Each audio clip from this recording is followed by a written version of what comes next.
welcome to the Student Success Leadership Council's Political Power Project. I'm your host, Allison McClure, the chair of the Political Power Project here at the University of Maryland College Park. Today, we brought UMD's best orgs that take action and initiative on campus. So let me get into a little bit about why we're even here today. This Political Power Project, was designed to increase political literacy among Black and Latinx students. However, we are not exclusive to those races. This information is for everyone to learn. This week, we had an informative social media campaign organized by my lovely co-chair, Olivia Ely, and that was to educate and prepare our students for some of the topics that we will be discussing today. So let me get on to our special guests. We have 1 or 2 representatives from 5 amazing organizations on campus, so I'm going to allow them to introduce themselves, their orgs, and their purpose. Hi everyone, my name is Amy. I'm a junior. I'm the president of PLUMAS, which stands for Political Latinx United for Movement and Action in Society, and the historian for LSU, which is our Latinx student union. The mission for PLUMAS, we are a Latinx-based but not Latinx-exclusive social justice org that focuses on a wide range of issues from racial inequalities, injustices, immigration in particular, something we're especially passionate about. Anything that our general body has a passion for and concern about, we try to tackle through various collaborations, educational events, community service. And for Latinx Student Union, our mission is to educate and share with the broader UMD community about our culture and background, and to celebrate our differences within our Latinidad in a sense. But yeah. Love it. Okay, hi everyone. My name is Kwaniyah Tuffour, and I'm the president of University of Maryland's African Student Association. So the purpose of our org is to encourage the spirit of unity, togetherness, and humanity amongst our members and the campus community. We're also devoted to propagating the positivism of African culture through programs as well as collaborations with other on-campus student organizations. That sounded like super serious, but like African Student Association is super fun. We do a lot of cool things. We have a pageant. We do things like the pageant is the fall ball, but we do things like a Love Island show, spring show, lots of fun things just so people can have a chance to get to know each other. We have a mentorship program. So African Student Association is definitely growing, and if you're interested in knowing more about what we do, definitely follow our Instagram, and we have meetings on Wednesdays at 5 in the Nine Brew Cultural Center. And our Instagram is at UMCPASA. Perfect, thank you. Hi, I'm Aksaya. It's really nice to be here. I'm the president of Maryhair. So what we kind of focus on, or let me jump a little bit back just to introduce myself. So I'm a sophomore here at the University of Maryland, and what MaryPIRG focuses on is we have a variety of campaigns kind of centered around student-led and student-driven issues. So we are a nonpartisan organization that focuses on providing students with the necessary tools that they need to be successful at these campaigns. So we are completely student-led and student-driven. Some of the campaigns that we're focusing on this semester is we're focusing on a zero hunger, so combating hunger in the campus community, public health, so advocating for student health. We also have campaigns around affordable textbooks, so it kind of relates to some of the topics we're talking about today, so a little bit of a foreshadow there. And Glin and I also run, Glin is also here with me to jump a little bit ahead, but we focus on the antibiotics campaign, so the overuse of antibiotics. So those are just some of the campaigns that we focus on this semester, but we're completely student-led and student-driven, so it's really just about what students think is important to tackle in the community, and we do our best to kind of support them and make sure that everyone has the tools they need to be successful there. So before we go on, I'm going to let my co-coordinator introduce herself as well, so I'll turn it over to Glin. Hi, I'm Glin Brower. I am not only the treasurer of MaryPIRG, but I'm also the co-coordinator of the antibiotics campaign with Aksaya here. But it's basically like she said earlier, we focus on a wide range of topics, everything from climate change to affordable textbooks. We kind of do it all. It's very much by students, for students, the whole 9 yards. And it's really, really fun. And if you are interested, we have meetings on Mondays from 7 to 8 always. They're on Zoom. Super great. We run them. You'll get to see more of us. And I will pass it off to the next lovely guest. Hi, thank you. Hi everyone, my name is Kayla Malone. I'm a junior. at the business school, and I represent the Black Business Association, where I act as the president. We're recently new org. It recently dissolved in 2019. We brought it back this past spring in 2020. Our mission is to focus on preparing Black students for success in their professional and academic careers at the business school. We're welcome to all majors that are just interested in business, and we are not just an org for Black students. We provide lots of different resources such as speaker series, workshops, and career development opportunities. If you want to come out, we meet every other Wednesday at the business school from 5 to 6, and I'm just really happy to be here to talk a little more. Love it. Thank you so much, ladies. You did amazing.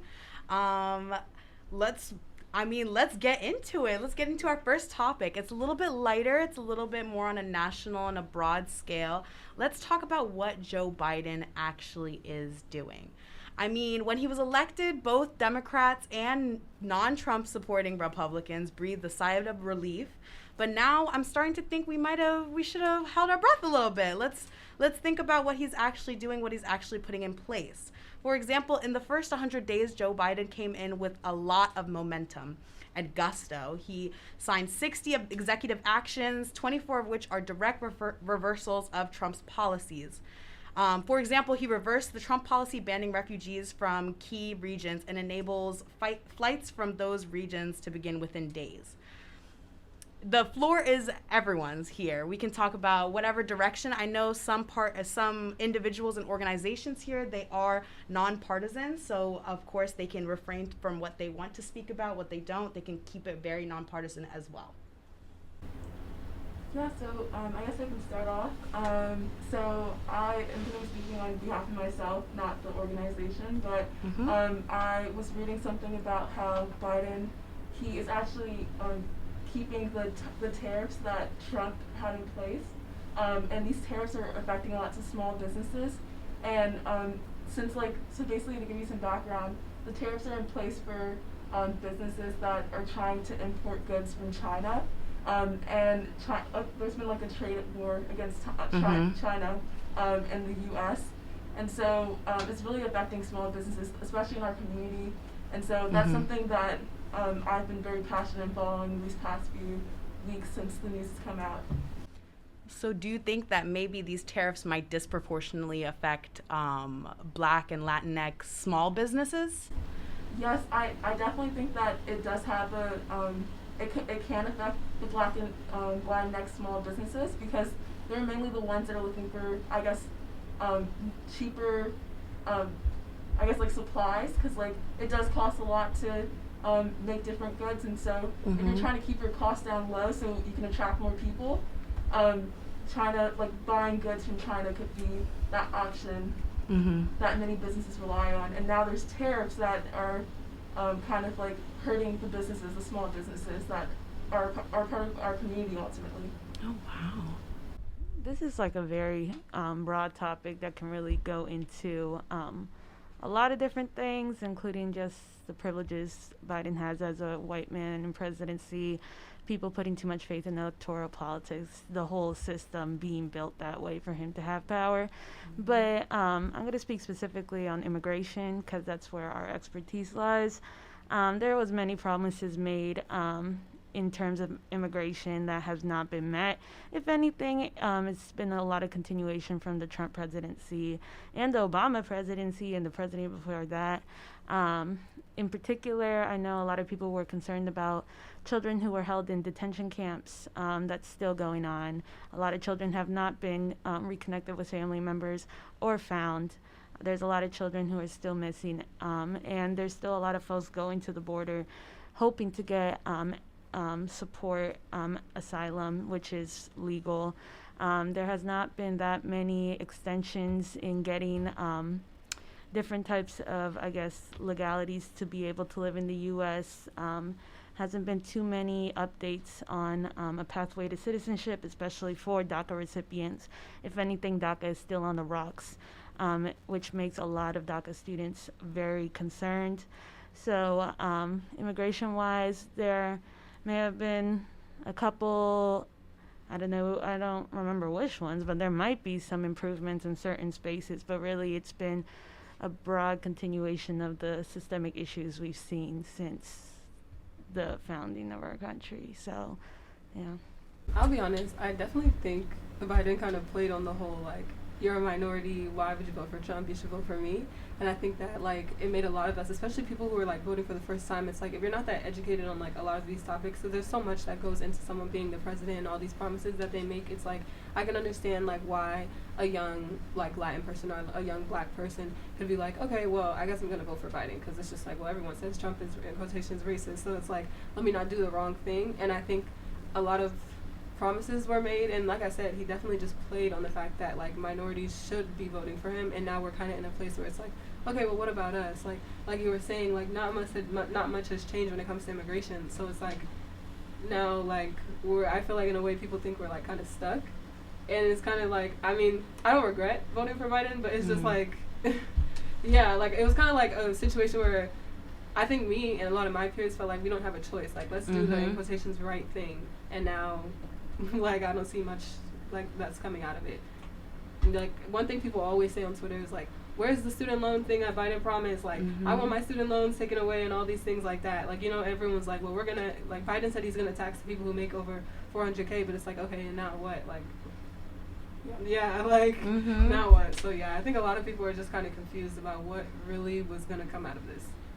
Yeah, and I definitely agree, and I think it's, that's why it makes it very important for, like, us as college students and even individuals to educate ourselves more about, like, what's happening and, like, reading the news, just so you can stay in the know. So I definitely agree with what you're saying, because, like you said, everyone thought this is the way out by voting for Biden, but no one really knew, like, what he was what he was going to do. So just staying in the know, I definitely agree.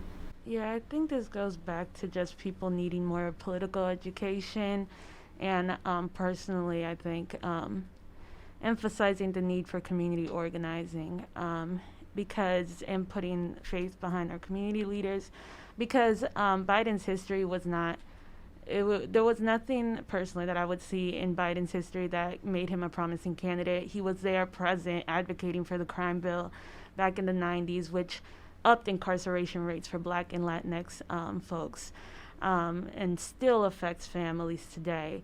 He was also vice president when Obama was deporting people in record numbers. At this point, I think that people need to understand that there's so much that you can do personally within your community that goes beyond voting. Because I feel like there was this big surge in people being interested in advocacy, but after people voted, a lot of people, like, just stopped. They did not continue. Next? Exactly. They thought that one person could change hundreds of years of systemic issues. So I just want to highlight, or I guess urge folks to get involved within their communities as they were, you know, during that time. Because that's, even though it may seem like a smaller scale and not much change can be made there, if we all take care of each other within our own communities, I believe that that will escalate a lot of change. Yeah. Thank you so much, ladies. That even plays into our next question that we have with regards to student loan forgiveness. As of October 6th, the U.S. Department of Education announced that they will offer a time-limited waiver so that student borrowers can count payments from all federal loan programs or repayment plans toward forgiveness. This is expected to help about 500,000 students across the nation. But given, as you mentioned, given the previous unmet promises with regards to student loan forgiveness, how will this waiver impact our students here at UMD? And how do we feel like this will actually accomplish what it is intended to do? Honestly, like, I'm not even sure what the student loan forgiveness is intended to do. Like, I know, it would make life easier for a lot of people because a lot of people put money into student loans, but, like, I'm not really sure what, like, Biden's, like, was it just a situation where he was like, I want people to stop having to pay for school, and then, like, that was it, or, like, does he want more out of that? Like, I wasn't 100% sure.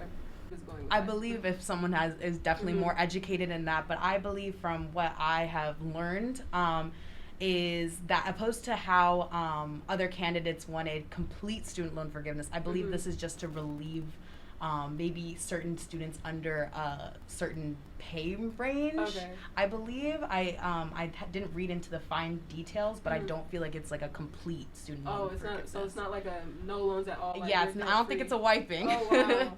Oh wow.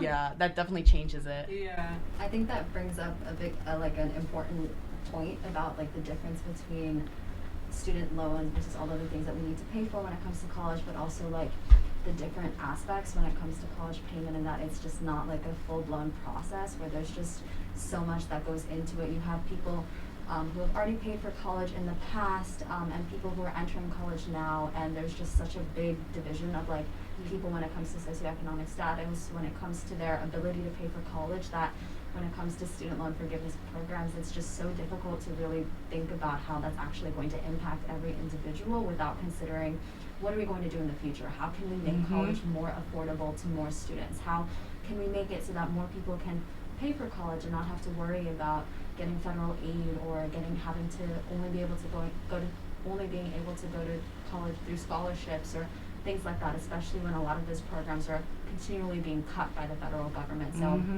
I think maybe unintentionally, maybe intentionally, I think we've kind of brought up that whole aspect of like the difference between all of these different groups when it comes to paying for college as well.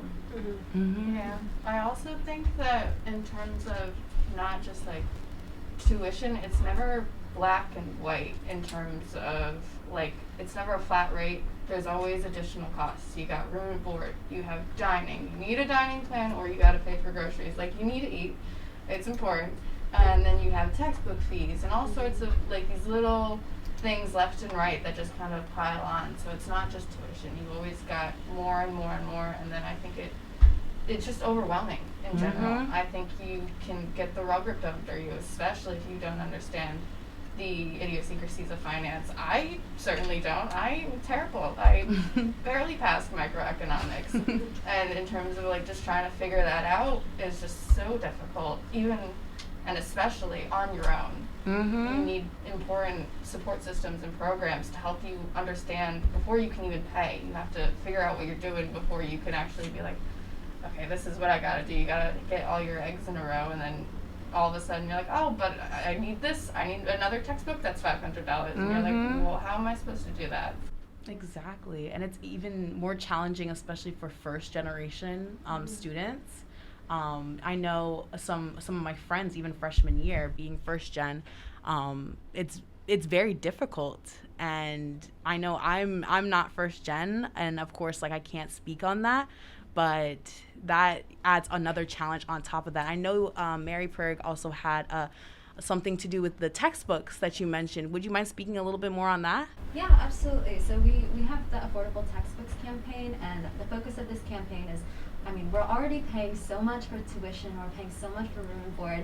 Why are we required to pay more for textbooks, especially when these are required to take for certain classes? You have to satisfy gen ed requirements. And a lot of these textbooks are actually written by the professors who we're taking the courses with. So it's very frustrating to have to go into a gen education course and have to like buy a $200 textbook in order to be able to pass the class. And there's now a transition into this like online textbook system where before you could at least purchase it off someone who had taken the class before, but there's so many of these updated textbooks where you need to get the newest copy even though they may not be necessarily different, or you need to pay to have some sort of access code to like the online system where you have homework, you have all of these things that are graded for the classroom. So what we're focused on and what this campaign is focusing on is trying to at least make sure that the gen ed, where our first priority is like the gen education requirements, say like economics or like lower level biology courses, where a lot of these courses everyone kind of has to take when it comes to going to college. So we want to make sure at least these courses everyone has the opportunity to take them without having to worry about textbook costs. So that's something that we are trying to focus on with this campaign, but in reality we really do need to do more about making college more affordable and making everyone have equal access to a lot of the different aspects of education. Yeah, I just wanted to touch on earlier how this issue affects different identities a lot differently. Like, undocumented students in particular, they aren't eligible for a lot of scholarships and for some loans as well, because the first requirement is that you have to be a U.S. citizen. And so what are these folks supposed to do when it comes to paying for college? And I think at the end of the day, the whole conversation of student loan forgiveness and paying for school just shows how unethical it is to have to pay for an education, especially when it comes to things like textbooks that you really can't. Like, a lot of professors want you to pay for their book. Yeah. So That they wrote themselves. that they wrote themselves. And so I feel like it gets to a point where we're kind of past forcing people to pay so much for something that in other countries is guaranteed. So, yeah. And the transparency of information too. Like I'm like you. I'm not first generation college student, but I'm the first to go to college in this country. With my parents, went to college in another country, so the system here is completely different. Very. Navigating the FAFSA and CSS applications was a complete nightmare. I did not know what I was doing. I had no one to really help me out. So it's like me and my dad were trying to sit through these tax documents, trying to figure out how applications for financial aid, how it works, and it was just such an awful process to go through that I can't even imagine how it would be for people all over the country. So it's like we need better transparency of information along with everything else too. Absolutely. I'm also not at all first generation or anything, but while we were going through the FAFSA, my mom, who I'm pretty sure is like the smartest person I've ever met, her favorite like tagline every time we were trying to like do any financial aid, she'd be sitting down trying to read through it, and she'd be like, I have a JD. I'm a literal lawyer who she's like, I'm super like high powered and I don't understand this. Yep. This must be so difficult for anyone who didn't have the opportunities to have the education that she did. And she was like, I couldn't imagine being first gen or just being by yourself or just in general and having to deal with this because it must be so difficult. And then on top of that, add another layer. Some people are coming in, their parents might not even speak a lick of English. On top of that, so now you are a 17, 18-year-old kid trying to navigate a FAFSA application with your parents by your side trying to translate it to them. It's ridiculous. It really is. That's why I was asking for clarification, because it's like there's so much that goes into student loans. So it's like when Biden was like student loan forgiveness, and then you see people tweeting stuff like, well, I still pay my loans. Like, Biden, what did you do? It's just like, what exactly was supposed to come out of that? Like, I was thinking like, okay, maybe he's just gonna wipe everyone's loans and then we'll just keep it pushing. But like, there's so much that goes into paying for school that it's just like there needs to be more like behind that. Yeah. I just want to say one other thing too, just to add off of what everyone else was saying. I really think that like just loans and like just knowing that like when you want to get an education, you're going to be in so much debt after getting the education. It really puts people at like behind compared to like other people that have money, and that starts you off at a bad track, I guess. Like if you're trying to start your life with a clean slate, but you're like still hunted by your student loans, and like there definitely is a problem. If we want people to get educated, there definitely has to be a solution for people to get educated without having loans stuck with them when they're like 50 years old.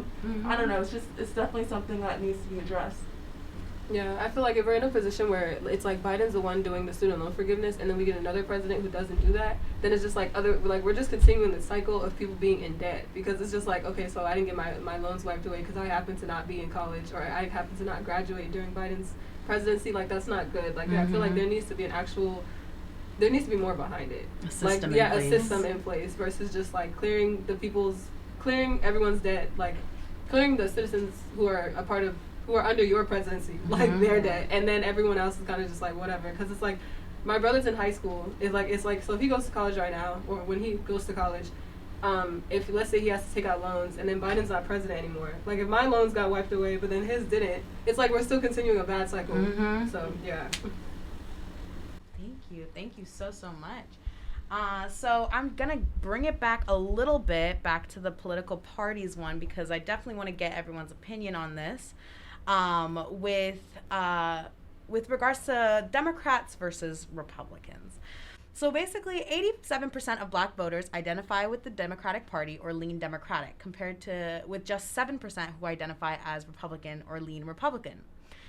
Additionally, Hispanic voters, the Democratic Party holds about 63 to 27% advantage over the GOP in lean party identification.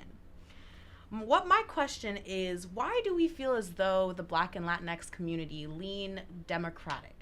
Especially with looking in a historical aspect, those parties switched positions at some point in the 20th century.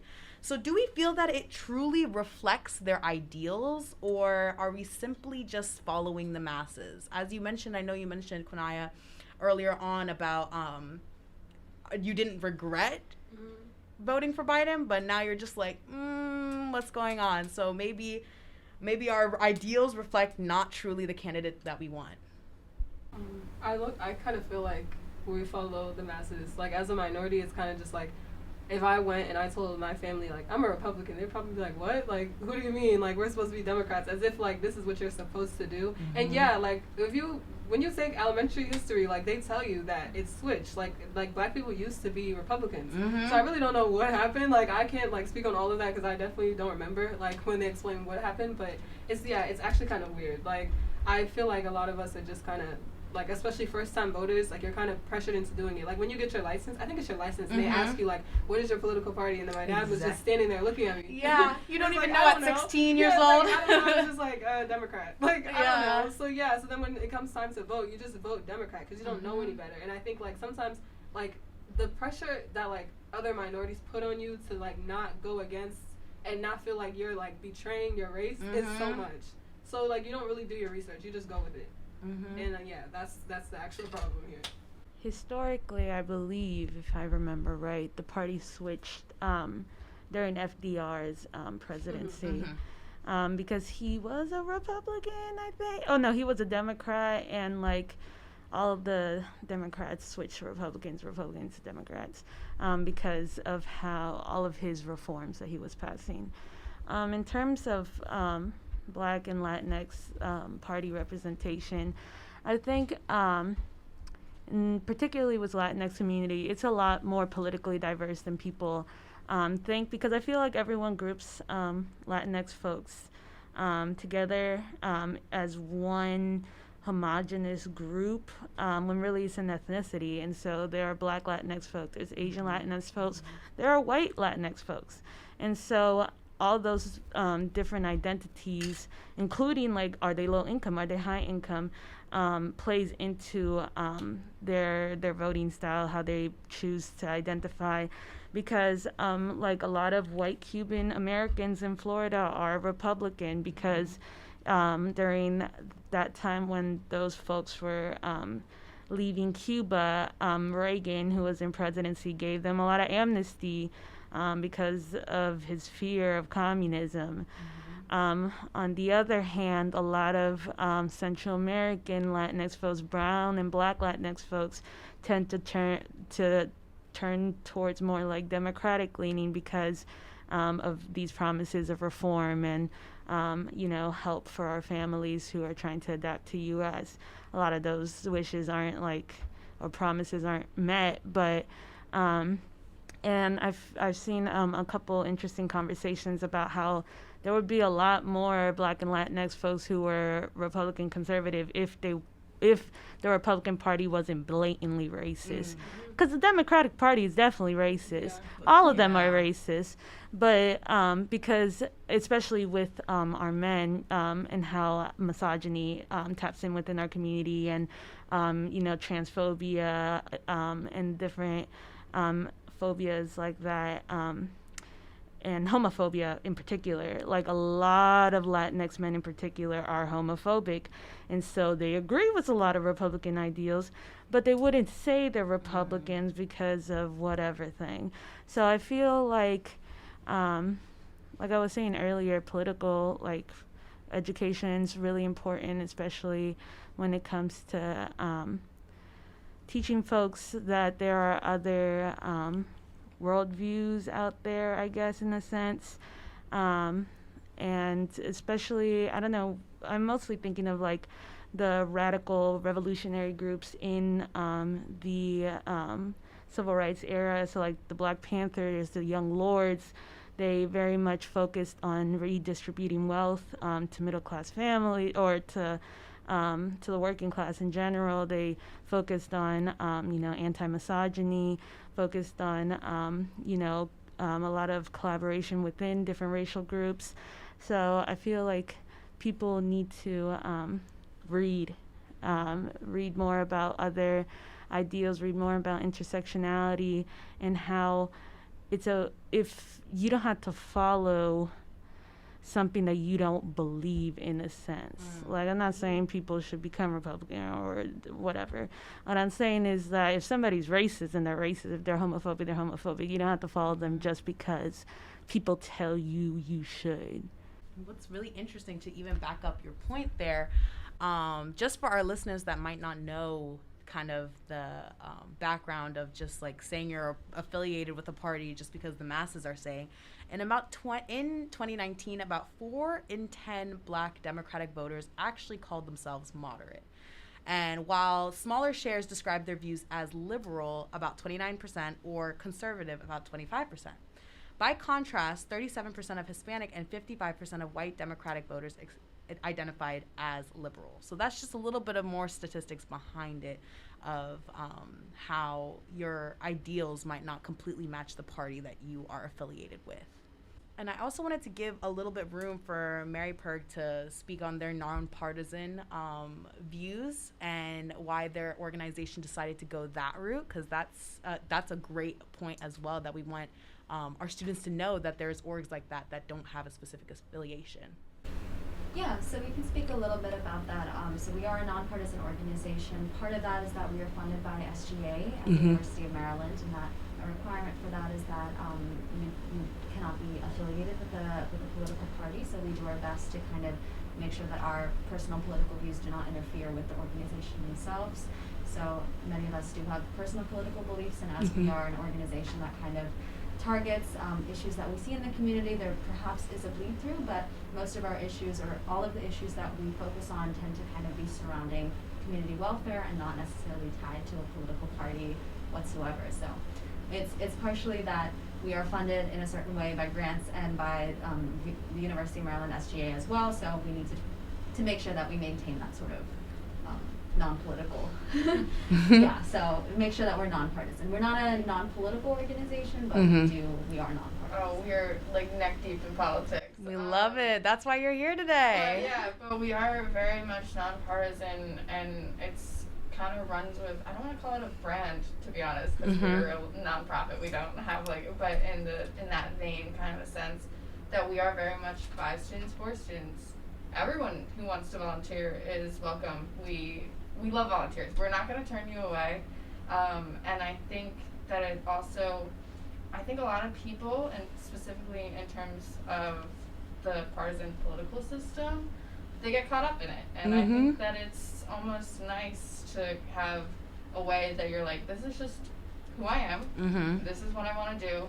Let's get it done. And I also think that it falls into the way that we are very focused on grassroots. We're very focused on the community, and I think that kind of lets us navigate that a lot easier, because we put people first as opposed to putting a party first, and I like that a lot, actually. Specifically as a government and politics major, it's actually really great to be nonpartisan. I was just about to jump in and say Glin here is a government and politics major, so I mean, there's no escaping like the political side of things at all, but never. Yeah, so we do want to make sure that we kind of maintain that aspect of it. But Thank you so much for explaining that. It's refreshing to hear an organization that might not have political, what's it called? Partisanal. Is that the word? Is that the word, partisanal? That is the word. I'm gonna go with it. Yeah, I'm gonna go with it. So it's refreshing to hear about an organization like that. So our next topic is something that's a bit more controversial.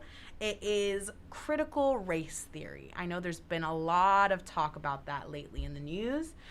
So basically, what is critical race theory for some of our listeners that might not know what it is? It originated in the 1970s and 80s, and it actually seeks to examine how racial constructs are embedded in America's modern systems and institutions, such as our legal and educational systems. So why is it controversial? Why we're talking about racism? We know racism is bad. We know objectively it's bad. So why is critical race theory controversial? So critics of critical race theory argue that its techniques cause people to be more divisive by separating people into the oppressor and the oppressed groups. In several states, legislation has been passed to outlaw critical race theory being taught in schools, and such legislation bans discussions centered around conscious and unconscious bias, discrimination, privilege, and oppression. So it just doesn't even let you talk about it. So go ahead, y'all have the mic. I think critical race theory needs to be in schools. I think the problem here is that maybe they're afraid that teaching kids about like America's history, because America does have a bad history, is going to divide them. And I can understand like introducing critical race theory to someone who doesn't really know much, like let's say like a child who's not really aware of what systematic racism is and oppression. And it's like okay, if we have, you know, white children and Asian children and black children, Hispanic children in this class, and then we tell them, like, I don't know if they're afraid that, like, the minority children are going to be like, oh my gosh, like, how could white people do this or something like that? But it's just like, at the end of the day, it is our history, and it's like, if you don't understand it, if you're not taught it now, they'll have to experience it later. You know what I mean? Like, we still, like, our country is still built on these systems, like systematic oppression, like institutionalized racism, like all of that is still there. So it's like, I don't see the purpose in trying to like avoid it completely. You know what I mean? Like, it's a part, like, it's what America is built on. Like, so there's really no way to go around it. Like, I understand not wanting to, you know, start divides and issues within school, but it's just like, it is our history. Like, I don't think the teachers are even teaching it in a way where they're like, I'm telling you guys this so you can decide who you like and who you don't like. It's just like, I'm telling you guys this so you can be aware of why things may be the way they are. Like, when these people grow up and they try and get a house and they don't understand redlining and they don't understand like certain communities purposely not allowing minorities to live there and then like setting up standards and things like that, like they're going to be like, what is this? And then that's when they're going to have to be introduced to institutionalized racism. So it's just like, whether you teach it or not, it's around. So, Yeah, I agree with that 100%. I think that it's very important to start off at a young age learning, because, I mean, you know, you start with the foundation, you have to learn in order to become a better person. And so I think your young years, like your the elementary school, middle school, those are like where you like form into the person that you're supposed to be. I mean, of course, you're still changing throughout the years through the education that you get, but I think it's something important to talk about. I know that like in South Africa, they had the apartheid, and their country is very open about talking about what happened. And I think that like them as a country, they have been able to progress a lot more because they're open about talking about what had happened. And I think that it's very important to talk about it in America, of course, and to teach about it, because some kids may not have that opportunity at home to get that education or the knowledge of what happened in the past. So it's definitely important. I definitely agree with everything that you said. So very passionate about that. I will add in really quick, and at least speaking from personal experience, and not to kind of compare my experiences at all to other minority groups, but sometimes you just don't have the privilege of not being able to talk about it, because from a young age you experience racism, or you experience things that are because of your race or because of your background. And when to be able to say, I don't want to talk about this, is you have to have a level of privilege to be able to say that, because my experience from a young age are very, very different, that my parents had to tell me things that I wouldn't have had to learn if I had been from another race, as an example. So it's not something that we can say like we can or shouldn't talk about this, because there's a certain amount, minority groups here especially will have to have this conversation. And I know for Black families especially, there's often the talk kind of aspect to it as well. So just speaking from my personal experience, it's like you can't make that distinction where you have to have a certain level of privilege to be able to say, I don't want to talk about this too. For me, critical race theory is something that is very important to me, because I'm both a crim and gov major. If you're uncomfortable talking about critical race theory, imagine living through what critical race theory is about. Exactly. Like, sincerely, like, it is, I don't think people understand the grasp of the violence that people suffer every day. And, like, I think the point about it being divisive, they're saying that like schools aren't already divisive. Like, there's schools in Maryland like Walt Whitman who has huge racial troubles because of how redlined the district is. So we saw during the Black Lives Matter movement these students who are underage, they're children who've gone through so much trauma, make anonymous Instagram accounts to talk about their experiences being a minority student in an all-white school. Because administration wouldn't listen to them. We see college students getting hate crimed in their own school that they pay to go to. It's like, and I think people have a lot of fear that, or it's because I don't know, but they have a lot of fear that we're gonna be telling kindergartners about the industrial prison complex, and we're going to be talking to them about this, that, and the third. I feel like people need to think about it more as steps into when they get to a collegiate level, because for instance, like sexual health, there's sexual health education in schools. It's a whole nother thing. They teach you from, pre-K. These are your places that, don't let anybody touch. If you feel uncomfortable, say no. Then you move on to high school, where they say, okay, so this is what you're supposed to do to protect yourself. These are the different diseases. This is what consent is. Then you get into college, talk about the institutional parts. It's going to, like critical race theory in school is going to be broken into parts that children will be able to digest over time and understand it. Because if you're told all your life this history of a melting pot and that everything is all great and whatever, and then you get to the collegiate level and you either A, have already experienced so much trauma and violence in your life as a person of color, or B, you have never experienced that and you finally meet friends who have these experiences and you're wondering like, oh, this never happened to me. How can it be that serious? Like, the level of ignorance, you have to ask, why wouldn't people want to be taught this in school? Like, why are we okay with being ignorant about this stuff? And it's because it benefits some people to know that history wasn't there. It makes them feel more at ease with what they did, because a lot of the people who made a lot of these very racist legislation are still alive.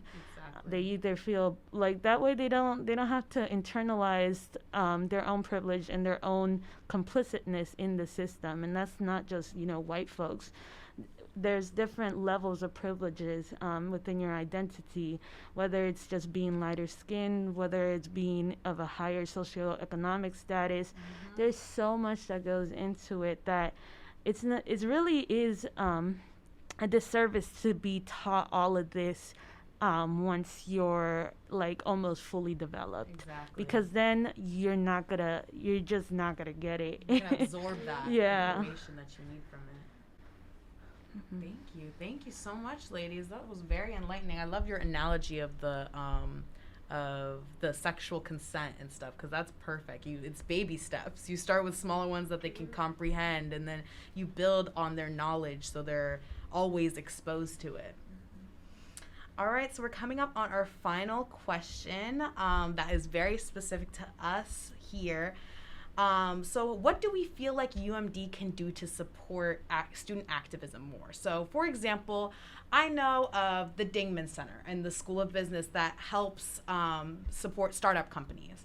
And they have a whole fund. They have this whole program. I get emails every other day about it.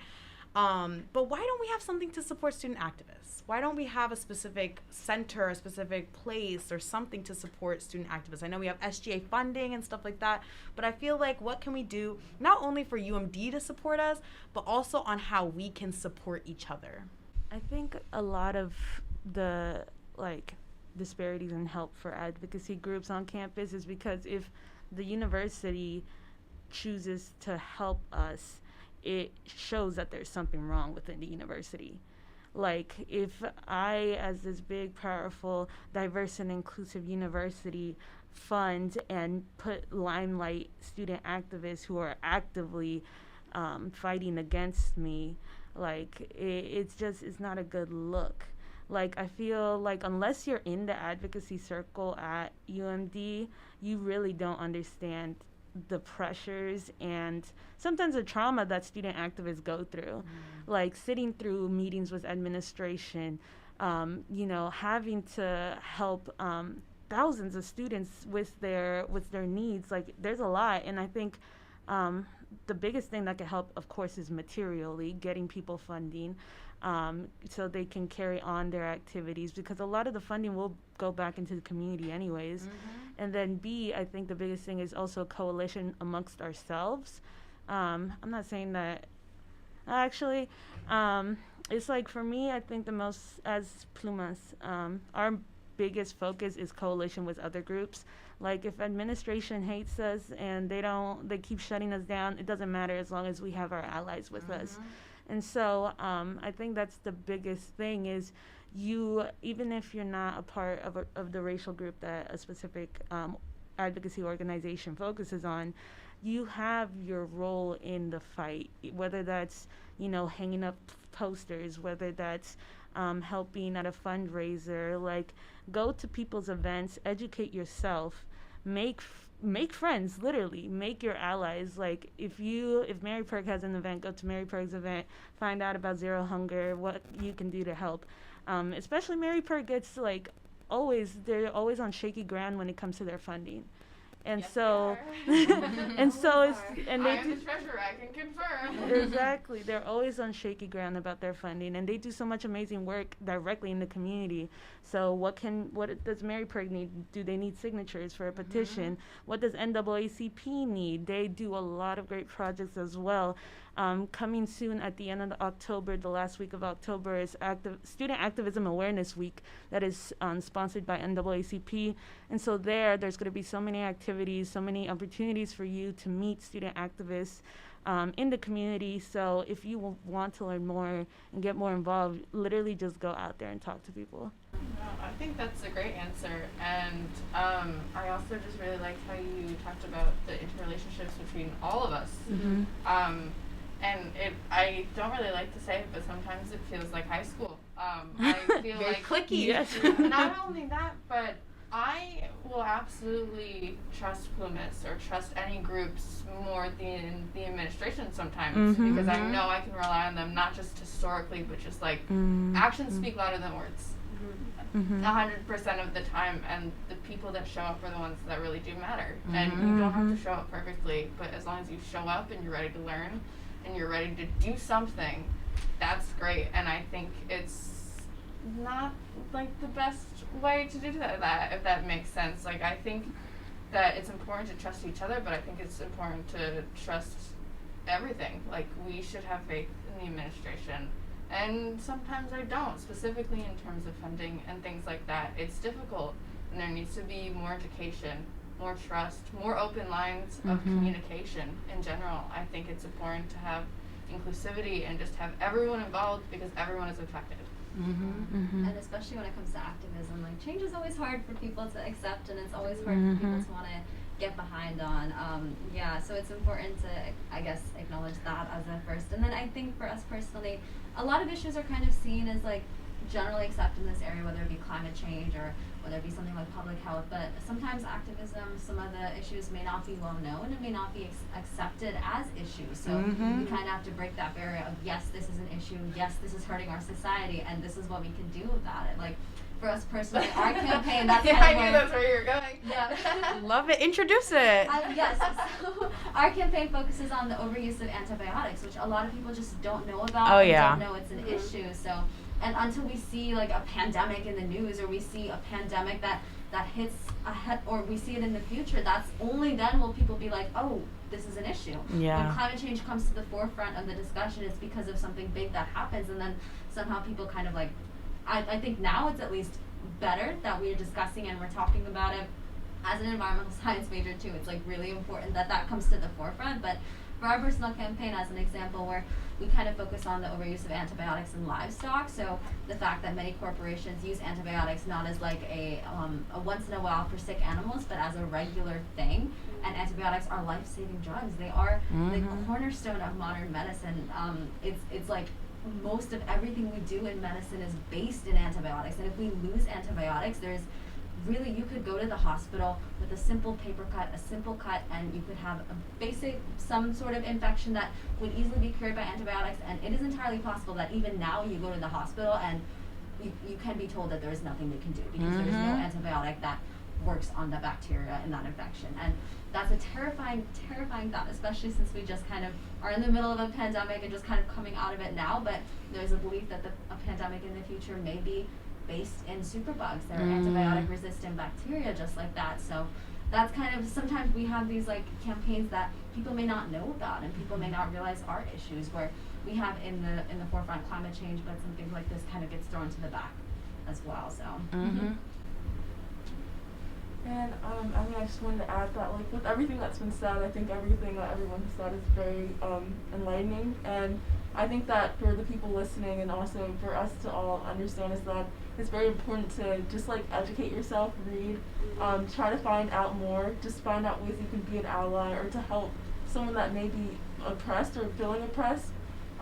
Ultimately, like, you can rely on or wait to see if, like, the university will do something to help with advocacy, but and activism.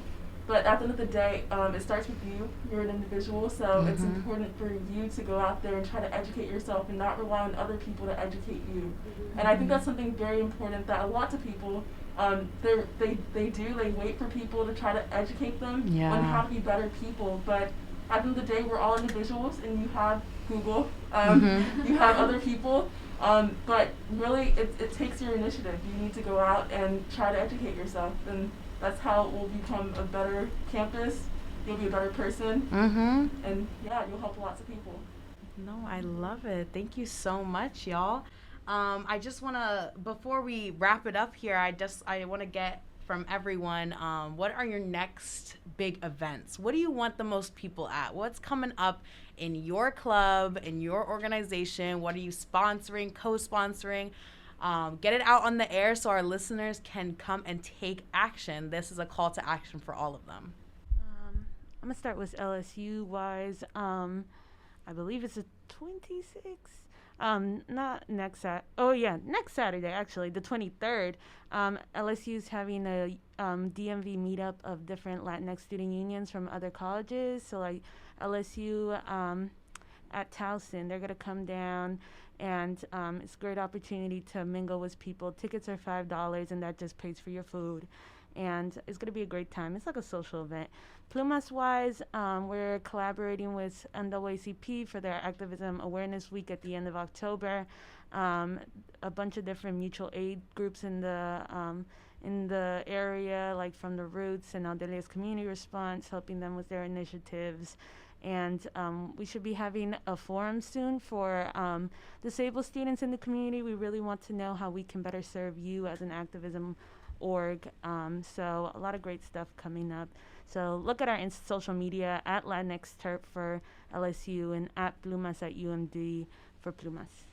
As for ASA, yeah, we're collaborating with NAACP too for their the end of the week, end of the month activism. I think they're going to do a digital project, I believe. So yeah, be on the lookout for that. We're also going to have our fall ball, which is going to be in December. That's like a pageant where we have like our people running for Mr. and Mrs. ASA. I think that's going to be December 12th. The Alphas are having a fashion show next week on the October 19th, Tuesday, and like ASA is going to be a part of that. It's like a multicultural fashion show where like different people from different orgs can come and, represent their country and things like that. So that's cool.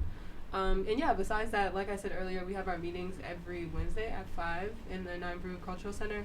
We're also probably going to be doing something because Nine Brew's 50th anniversary is coming up. So be on the lookout for maybe more from ASA. Maybe we'll do a video or something like that. But yeah, if you want to stay updated on what we're doing, definitely follow our Instagram at UMCPASA, and our Twitter is also at UMCPASA in all caps.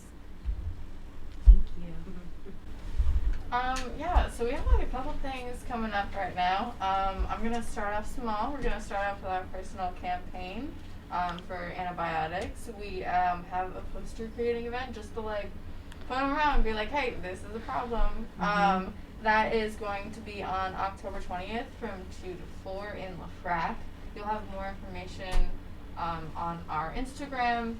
There's all different Instagrams. We have our main Instagram, which is UMD MaryPIRG, and and then each campaign has their own individual Instagram.